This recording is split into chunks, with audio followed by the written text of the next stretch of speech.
Halo Googles, Ferry di sini dan kali ini gue akan melakukan ritual seperti biasanya, yaitu ngetes Genshin Impact di smartphone model baru yang ada di Indonesia. Dan kali ini gue akan mencoba Genshin Impact di Mi 10T Pro.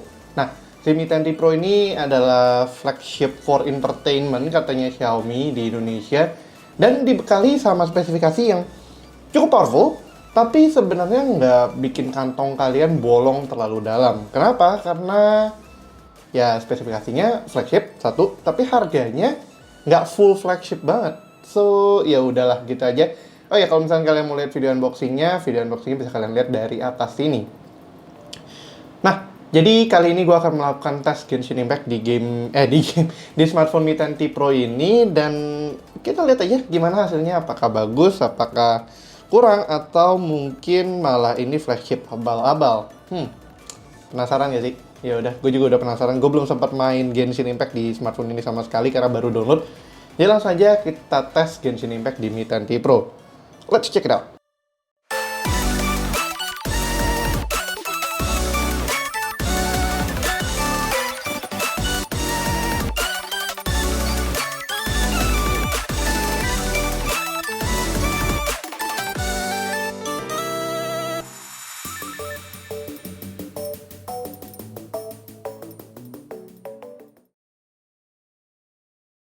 Nah, jadi buat recap aja, si Mi 10T Pro ini ditenagai sama Qualcomm Snapdragon 865, bukan 865 Plus. Terus ada juga LPDDR5 untuk RAM-nya 8GB, dan juga ada UFS 3.1 untuk storage-nya 256GB. Nah, yang berbeda adalah kalau misalnya kalian beli Mi 10T, itu kalian menggantikan storage-nya dengan yang 128GB. Tapi supposedly itu sama-sama UFS 3.1 juga, karena di website-nya nggak dibilang berbeda. Kalau berbeda biasanya Xiaomi itu suka tulis bahwa UFS 3.1 hanya ditemukan di 256GB, tapi ini nggak ditulis. Jadi hopefully semuanya itu sebenarnya base spec-nya sama, cuman mungkin kalau si Pro ini kameranya sedikit lebih powerful karena ada OIS-nya. Kalau Mi 10T itu nggak ada OIS-nya, tapi mereka sih secara spek dan secara ukuran sebenarnya sama persis, cuma beberapa hal aja yang membedakan. Dan ini adalah Mi 10T Pro yang warna black, namanya Cosmic Black. Dan udah gue installin Genshin Impact. Jadi kita langsung coba aja lihat. Kalau kalian masih penasaran storage-nya berapa, sebenarnya sejak dia naik ke 1.1 harusnya udah jadi 8 gigaan. Nah, tuh 8,5 giga. Jadi ini masih aman banget buat si smartphone ini, karena secara storage tuh masih lega banget. 256 sama 8 giga ya nggak seberapa lah, cuma sepersekiannya. Tapi ya udah, kita cobain langsung nyalain aja. Mungkin gue akan zoom sedikit. Jadi ini udah kita install, langsung aja kita coba tes nyalain Genshin Impact. Dan seperti biasa, disclaimer itu kalian bakalan tergantung sama koneksi internet kalau misalkan mau lihat kecepatan loadingnya juga sebenarnya. Tapi at least di sini kita bisa dapat gambaran tentang UFS 3.1, dan kita nanti bakalan lihat sebentar lagi apakah smartphone ini adalah smartphone flagship termurah yang bisa jalanin Genshin Impact. Tapi memang saat nyala aja gue udah melihat bahwa loading home screen-nya ini jauh lebih smooth dibandingkan ya, of course budget smartphone yang dipakai Snapdragon 700 series atau MediaTek G90, G80, G95. Ya, itu jelas aja sih karena ini pakai Snapdragon 865, kalau nggak kuat justru parah kan. Dan ya of course pas sekarang masih adem banget. Nanti gue akan coba ambil termometer kalau misalnya kita udah main agak lama buat lihat berapa tinggi suhunya. Dan ini baterainya di 93%. Jadi nanti kita juga sambil lihat kira-kira dia berapa makannya per menit gitu. Jadi kita start aja dulu. Nah, jadi udah ke load dan surprisingly cukup cepet ya, dan smooth banget sih. Ini so far smooth banget. Kemarin sebenarnya ini sempet dicobain sama Feli, tapi gue belum nyobain ngotak-ngatik. Dan mungkin abis ini nanti gue mau coba satu lagi, yaitu pakai game turbonya. Biasanya suka nanyain sih, kenapa nggak pakai game turbonya kalau di Xiaomi atau Game Space. Kalau di Realme itu actually alasannya adalah karena by the way cepet banget ini sih loadnya. Koneksi internetnya kemungkinan juga lagi bagus, dan ya, sangat enak. Ini kayaknya settingannya udah dirubah ke 60 fps. Kita defaultin dulu grafiknya ke 30. Jadi by default itu sebenarnya dia ngesetting ke medium. dengan FPS 30 fps. Dan itu ya sebenarnya smooth sih. Paling kalian cuma perlu matiin blurnya di sini, motion blurnya ke off supaya lebih smooth aja untuk transisi geser-gesernya. Tapi ya ini sih right out of the gate dia cuma kasih maksimal medium. Gue kurang suka karena ini kan screennya refresh rate-nya agak tinggi. Jadi kalau misalnya di 30 tuh agak berasa patah-patahnya. Walaupun ini more than playable gitu. Ya ini again Snapdragon 865. Jadi harusnya sih sangat powerful untuk ngejalanin performa game seperti Genshin Impact ini. Tapi memang by default dia setting cuman di medium aja. Kita coba cari boss battle I guess. Gue masih in need of ini api. Jadi kita spawn di sini aja. Walaupun ini gue tau banget sih di sini ada si monster apa tuh yang kayak Sandshrew di Pokemon, gue lupa namanya di sini. Dan itu agak annoying karena gue kurang suka aja sih ngelawannya, males. Tuh kan langsung dikejar. Lari.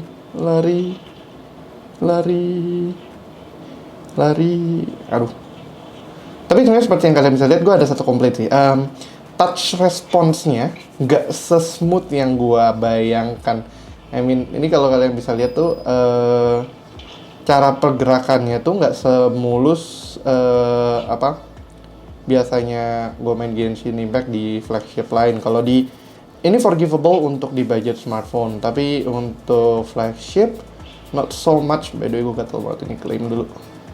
Not so much karena gue expecting dia bisa perform way better sih, cuman ya oke lah.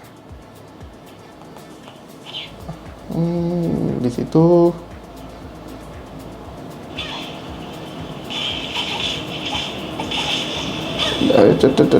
mana Corolanya?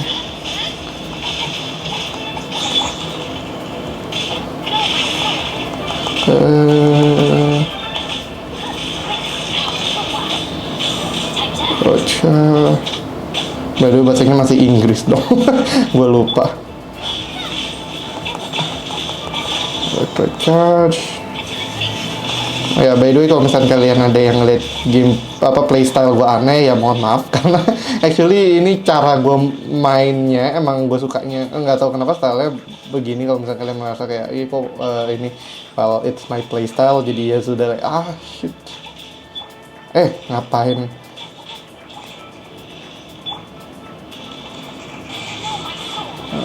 Oke, Corolanya down lagi. Jekin masuk lagi. Tapi ya untuk touch response-nya gue sebenarnya agak kurang suka. Apakah ini karena masih gue pasang yang 30 fps mungkin? Karena jadi agak lebih slow dibandingkan kalau dia udah 60. Tapi abis ini kita akan coba tes 60 dan juga highest of course. Karena kenapa gantinya ke dia lagi sih?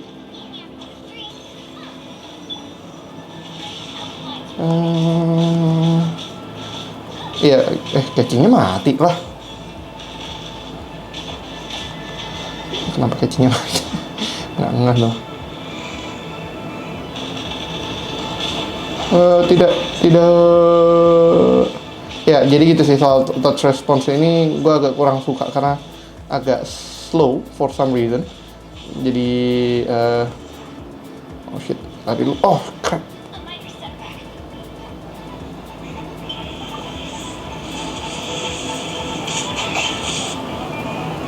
Oh shoot.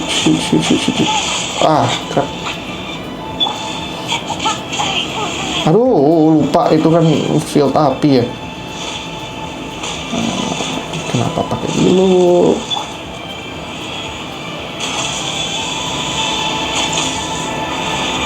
Oh no, lari.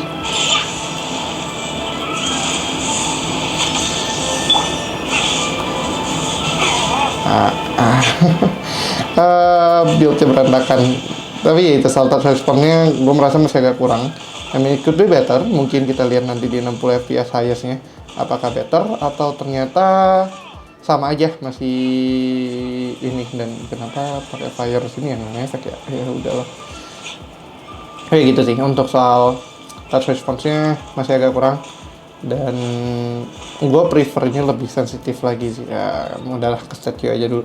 Dan ya itu tadi gameplay dengan 30 fps. Loh, nggak bisa pindah, nggak bisa teleport. Nah udah, jadi itu tadi gameplay dengan grafik medium dan juga 30 fps. Dia baterai berkurang, sekarang kita berada di 90%. Dan itu berapa ya? Sekitar 7 menit berkurang 3%.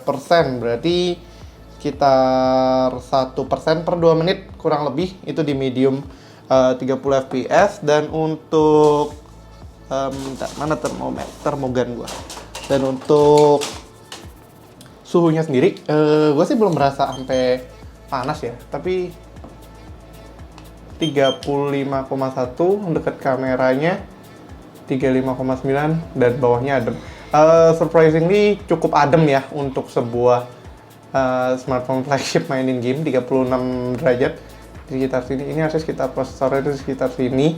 Jadi masih oke. Mungkin kalau kalian pairing ini sama Black Shark punya Fan Cooler Pro bisa cukup menarik performanya, dan juga nggak ada throttling sih so far. Tapi abis ini gue akan pause dulu karena baterai kameranya habis, dan kita coba masukin tes ke highest 60 fps seberapa gilanya lagi sih nanti, bisa ngangkat atau enggak. Gue yakin ngangkat, tapi apakah playable apa enggak gue agak nggak tahu, karena gue cuma biasanya main di 865 plus yang ROG Phone 3, tapi ini kita main di 865. So far first impression gue di 865 ini sangat bagus untuk Mi 10T dengan harganya. Again, harganya cuma 7 juta bisa dapat flagship, tapi full powernya si Genshin kita unlock di highest 60 fps. Jadi gue ganti baterai dulu sebentar. So ya, welcome back. Ini jadi baterainya udah gue ganti, dan kita sekarang on fresh battery 100% di kamera, dan di smartphone-nya sekarang 89% karena tadi sempat idle sebentar. Jadi sekarang kita mau coba ganti settingannya ke highest 60 fps. Dengan harapan sih tetap masih playable, sangat playable, dan juga kalian dapat smoothest experience dari si Genshin Impact-nya ini. Wih, well, ya masih mulus sih, nggak ada masalah sebentar. Gue sangat rekomen untuk mematikan blurnya, karena for some reason itu bikin nge-lag banget sih. Nah kan enak ngeliat begini ya. Nah, jadi lebih lancar, masih lancar dengan render seperti ini, jarak jauh juga masih kelihatan. Itu treasure hoarder bukan kan? Oh bukan. Kadang gue bingung ya, ada karakter Genshin di atas tebing itu mereka ngapain, terutama yang event GoFood tuh. Cuman gue nggak main sih karena it's a hassle. Nggak hassle sih, oke. Lebih kayak mager, karena itu a lot of work banget, harus jangan aneh-aneh. Dan ya ini highest. Inputnya lebih bagus daripada tadi pas 30 menurut gua. Entah kenapa yang 30 tuh lebih delay kayaknya sih, karena itu refresh rate-nya ngedrop banget. Dan ini so far sih masih lebih oke dibandingkan tadi. Gua mau coba melawan something else, probably another boss. Let's see apa yang gue butuhkan sekarang. Ocean nih, oke lah, Thunder kali ya. Yang hipostasis elektro, jadi buat ascend catching dan upgrade catching, karena catching favorit gue di party dengan damage terbesar, karena gue cuma build dia doang. Tapi karena itu gue jadi nggak bisa bawa catching, so gue akan mengganti catching dengan someone else. Probably harus Ember karena ini. Terus Diona keep aja kali ya. Siapa lagi sih yang bisa gue pakai?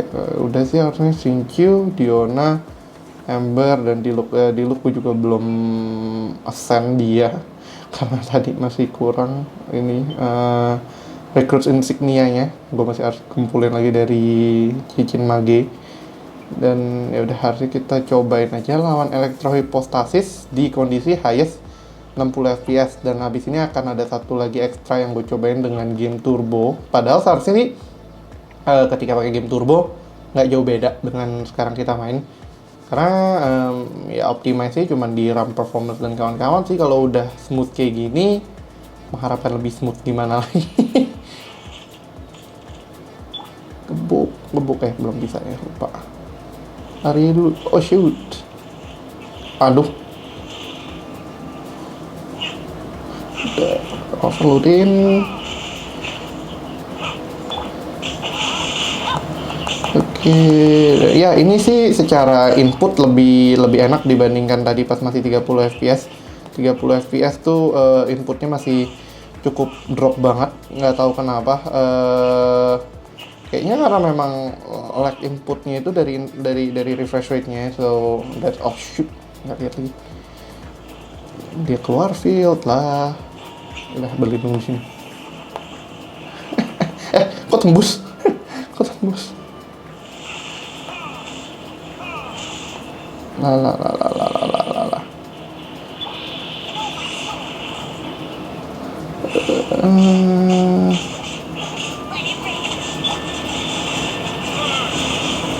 Overload. Gua kena meme aja nih dari si Diluc nih. Oh shoot.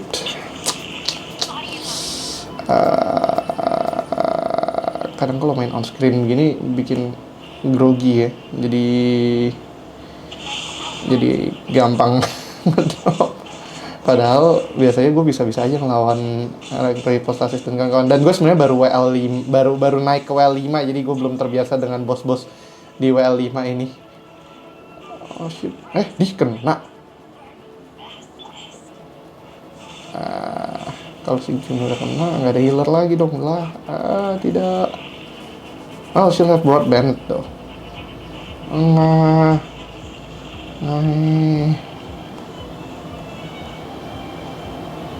Menghindar.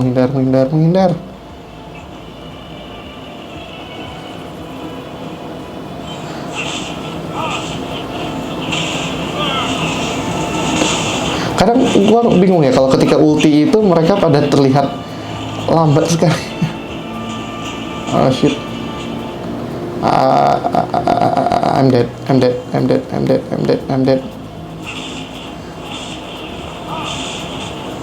Apa kena di sini sih anjir?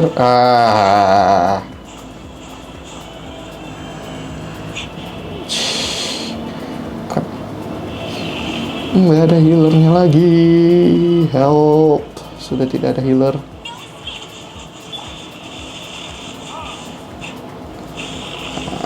Remote-nya bisa nggak ya?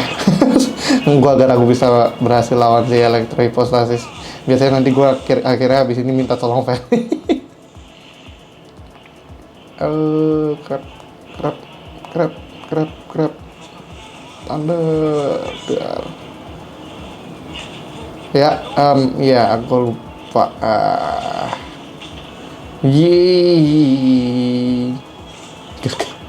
Oh no. Sentuh dulu deh revive. Nggak lihat.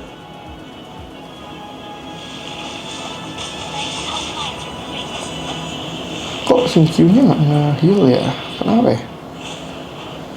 Masuk. Karena biasanya pedangnya Xingqiu kan nge-heal ya? Apa gue salah? Lihat ya, biasanya tuh gue ngeliat ada heal dari si Xingqiu-nya.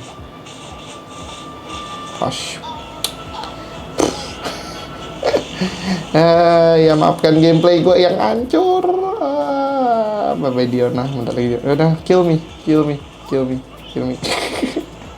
Ya, jadi itu kurang lebih tadi sama sekitar 7 menit. Ini berkurang dari 88 ke 89 ke 86. Jadi consumption-nya sebenarnya nggak jauh berbeda antara highest sama medium di 30 fps. Jadi benar-benar draw power-nya berarti sama, serupa. Dan untuk panasnya, nah ini mulai baru berasa agak hangatnya, agak lumayan. Di atas sini sekitar 38, 39, ya 40 lah, berarti bisa nyampe 40. Termogan gue kadang nggak gitu akurat, jadi ya 39,2. So ya, itu di highest mulai agak panas. mulai agak nggak nyaman. Gue actually kalau main Genshin biasanya pakai Fan Cooler Pro biar lebih nyaman aja. Karena di sini agak hangat tuh, bikin suhu tubuh juga naik. Takutnya ntar jadi kalau lagi di ruangan AC itu agak meriang apa gimana. Tapi ya itu sih performa di highest-nya. Super playable, masih super playable. 865 nggak gitu ketinggalan zaman banget, tapi masih oke. Sekarang kita coba terakhir lagi itu game turbo. Walaupun gue lupa game turbo tuh di mana. Game turbo nggak ada, apa di settings ya? Game turbo. Nah, game turbo di sini agree. Terus kita bisa home screen shortcut, nanti bisa tambahin jadinya. Terus kita bisa tambahin Genshin di sini buat masuk ke game turbonya. Ada apa lagi settingannya game turbo ya? Gue udah lama nggak pakai game turbo. Performance mode, oke. Performance optimization, memory exception, dan kawan-kawan. Oke. Jadi kita bisa start lagi Genshinnya. Ini gue close dulu tadi, jadi ini di start ulang. Harus sih nggak ada masalah. Dan ini jadi ada game turbonya di sini. Kita bisa lihat FPS-nya. Dan apa ya, udah gitu-gitu doang sih sebenarnya. Game turbo sebenarnya buat shortcut. Dan bisa lihat previewnya aja sih. CPU usage-nya 32% di loading screen, 22 sekarang, GPU 12%. Masih sangat woles sih, itu woles banget. Resource-nya nggak boros. Oke lah, berarti 865 tuh not bad untuk game berat kayak Genshin, masih jalan banget.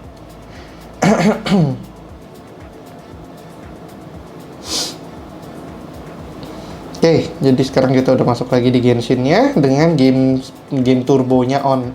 Maksimal FPS yang didapatnya sekarang 61 dalam kondisi idle. Jadi itu sangat tinggi, 60 FPS, 61 FPS.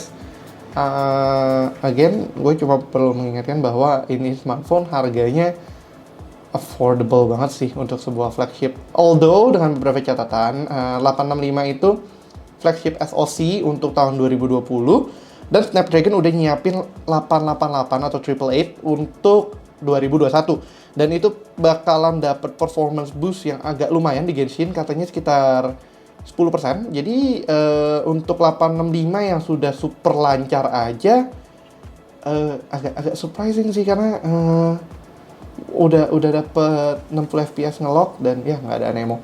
86 yang Exynos-nya Samsung, terutama yang di Indonesia itu to be honest ya sangat kurang sih untuk main Genshin Impact. I mean, gue main ngetes di Note 10 Plus aja, gue sampai nggak bisa bikin video karena nggak playable. Gue dapet frame rate sekitar 10 sampai 20 ya, nggak sampai 30 gitu loh. Jadi performance dropnya sangat berasa. Tapi ketika nanti 888 rilis kan otomatis juga ada Samsung S21 series juga yang pakai 881 yang di US.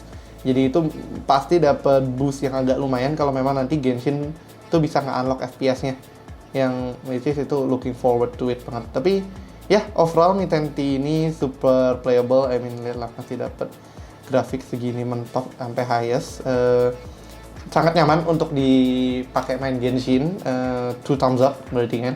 Mungkin triple, for quadruple. Jadi 865 masih sangat capable buat main Genshin Impact. Dan Mi 10T pun sangat oke untuk main Genshin Impact. Cuman dengan catatan kalian akan merasakan heat yang agak lumayan setelah agak lama. Ini gue juga udah mulai berasa, kayaknya mulai naik deh suhunya, nggak cuman 39 doang tadi, gue berasa panas banget. Yap, sudah sampai 42 derajat. Jadi ini udah agak panas. Kalian kalau misalnya mungkin mau main ini, gue rekomen pakai cooler. Coolernya Xiaomi sendiri ada Black Shark Fan Cooler Pro 2. Fan Cooler Pro aja deh. Fan Cooler Pro yang putih itu dijual harusnya di mi.com. Mi Store gue nggak yakin, kayaknya Mi Store tuh lagi banyak barang yang nggak ada. Tapi Fan Cooler Pro, Fan Cooler Basic itu sangat recommended minimal buat main Genshin di Mi 10T Pro. At least buat kalian lebih nyaman aja sih sebenarnya. Tapi kalau untuk performasi gamenya sendiri udah bisa berjalan dengan sangat baik. Mau medium, mau highest, terserah, bebas, silakan. Dan mau pakai game turbo atau enggak juga silakan. Ini game turbonya bisa masih 103 fps, Tembus. Oh, pantas mulus banget. 87, 62, oh turun lagi. 61, oke. Ya, tapi super playable, dan kalau kalian mencari smartphone untuk main Genshin Impact dan punya budget 7 juta kembali 1000, ya mending ambil Mi 10T Pro ini aja sih. Karena udah dapat performa flagship, chipset flagship of course, dan ya nggak neko-neko lah kalau misalkan untuk basis performance-nya nggak ada yang perlu diragukan, karena udah powerful banget ini chipset, masih powerful banget chipset ini. Dan ya gue impress sih dengan how packageable smartphone ini secara di dompet sama secara di performa, dan ya gitulah. Tak, gue selesai ini dulu sebelum closing. Kok damage-nya kecil banget ya?